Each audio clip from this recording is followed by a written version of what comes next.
I'm sorry I can't be with you today, but I would like to thank the Trees and Design Action Group for giving me this opportunity to talk to you about the importance of trees in the urban environment. Two important documents are being launched today, Trees in the Townscape and the report on the findings from the UK iTree Eco Pilot project. This event also marks the launch of the Tree Management Toolkit by Neighbourhoods Green, a web-based source of advice which promotes well-managed green space in housing estates. We tend to take trees for granted, and that's maybe why we need organisations such as the Trees and Design Action Group. We need to be reminded on how tree planting can enhance urban environments and that the protection of existing trees is just as important. It's worth noting that the advantages of trees are in proportion to their size, large mature trees bring more benefits than smaller ones do. The Department for Transport has long recognised the value of trees and other planting in urban environments. In 2007, the Manual for Streets was published. This focused on the design of residential streets. In 2010, the Chartered Institution of Highways and Transportation published a key piece of complementary guidance, Manual for Streets 2, wider application of the principles.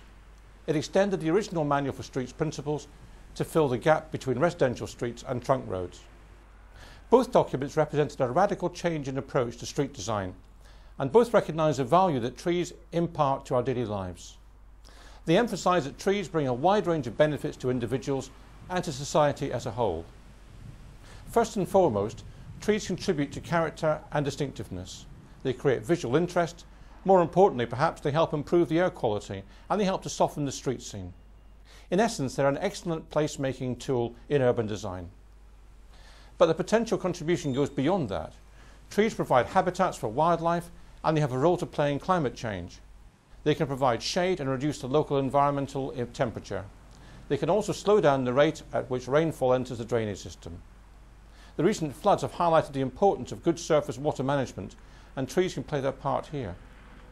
As a driver, I'm in no doubt that a lovely avenue of trees makes a journey more pleasant, whether in the town setting or on the countryside. The French certainly understand this. I recommend the old main road from Dieppe to Paris, still with its lines of trees but delightfully much freer of traffic.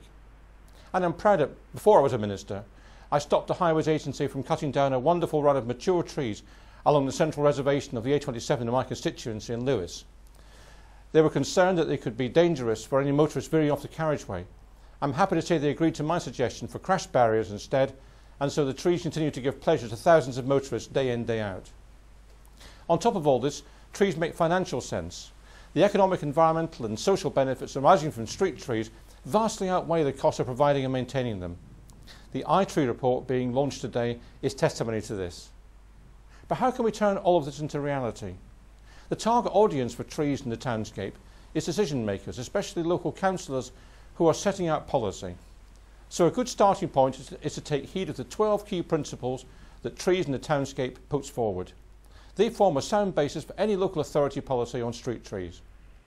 Putting these principles into action does rely on a considerable amount of collaborative working between various disciplines and interested parties, in much the same way as Manual for Streets 1 and 2 strongly advocate. Hopefully, designers will already be familiar with what the manuals say about trees, but it doesn't hurt to remind them that planting should be integrated into street designs wherever possible. And they should remember that the early involvement of stakeholders often pays dividends.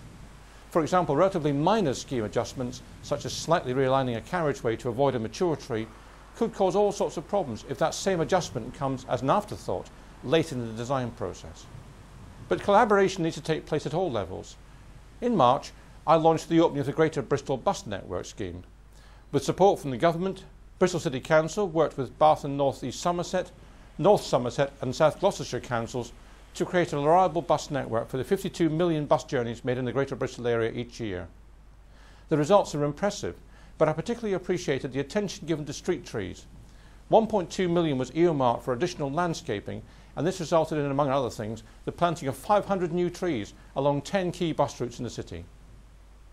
As I mentioned earlier, the Department for Transport has long recognised the value of trees and other planting in urban environments. When you look at the myriad benefits street trees bring about, it becomes obvious that the advantages cut across the interests of many different parts of government.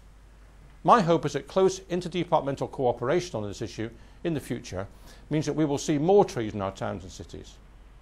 Thank you for listening, and please accept my wishes for a successful launch event for these 3 important sources of advice. Thank you.